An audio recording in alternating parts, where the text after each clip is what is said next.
Daí, pessoal, mais uma resolução. Sabendo que a função f de x igual a x ao quadrado mais mx mais 64 possui duas raízes reais e iguais, pode concluir que o valor de m é... Então, ele está me dando aí uma equação, uma função de segundo grau, com um parâmetro aqui, ó, com um coeficiente faltando. E aí ele pergunta justamente qual é o valor desse coeficiente, qual é o valor desse m, para que esta função tenha duas raízes reais e iguais.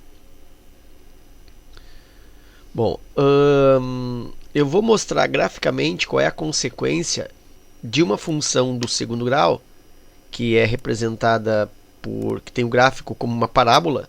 Qual é a consequência desta parábola quando as raízes são iguais? Isso mostrado graficamente, o aspecto gráfico dessas raízes iguais aí. Então aqui eu tenho os dois gráficos. Aí observa que a parábola que representa a função, ela toca no x em um único momento, em um único lugar, mostrando justamente que nesse lugar aqui eu tenho uma raiz igual a outra raiz, x1 igual a x2.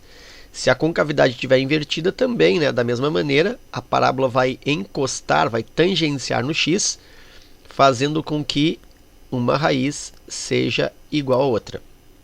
Então essa é a consequência gráfica do fato da igualdade entre duas raízes. Então eu vou colocar aqui sinônimos dessa situação de duas raízes reais iguais. Então vou colocar aqui duas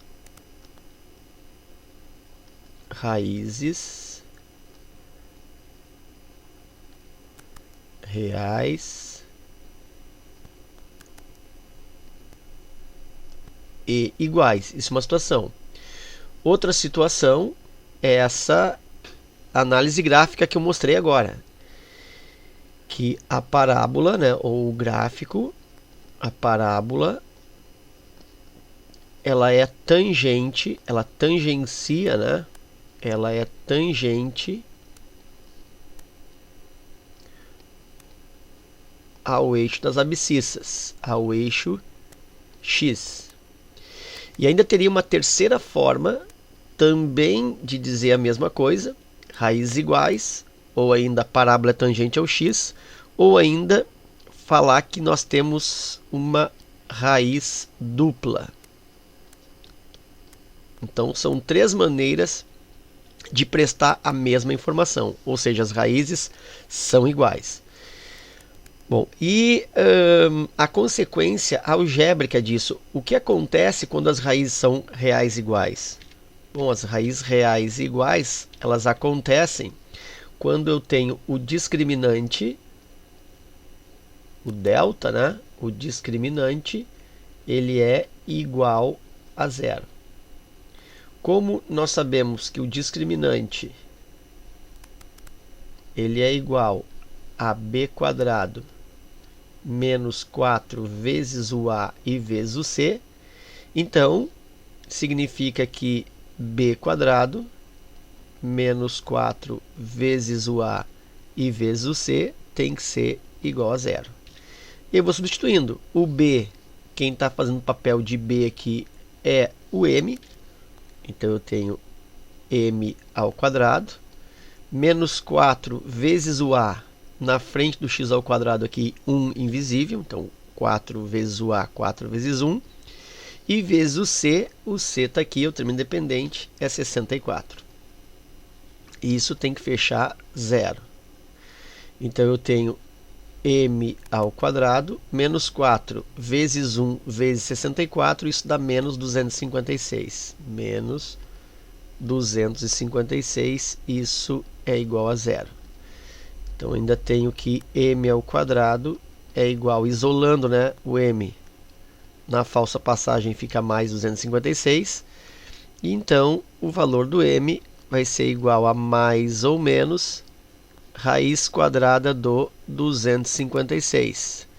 Portanto, o m vai assumir dois valores. M igual mais ou menos raiz quadrada do 256 é o 16. Então, o m pode ser tanto, vou chamar aqui de m1, ele pode ser tanto menos 16, como o valor do m, vou chamar de m2, também pode ser mais 16. Então tem dois valores possíveis para m. Então diz que conclui-se que o valor do m é, bom, não é que ele seja, mas ele pode ser menos 16, porque ele pode ser menos 16 e ele também pode ser mais 16. E aí você observa que nas alternativas eu só tenho uma delas, né? Eu não tenho as duas. Caso eu tivesse as duas, eu ficaria com duas respostas aí na mesma questão, ok? Então ele só colocou nas alternativas uma delas para que fique só uma alternativa correta.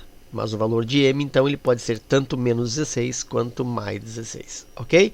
Então era isso, espero que essa resolução aí contribua nos teus estudos. Fica meu forte abraço, te agradeço a visita e até a próxima.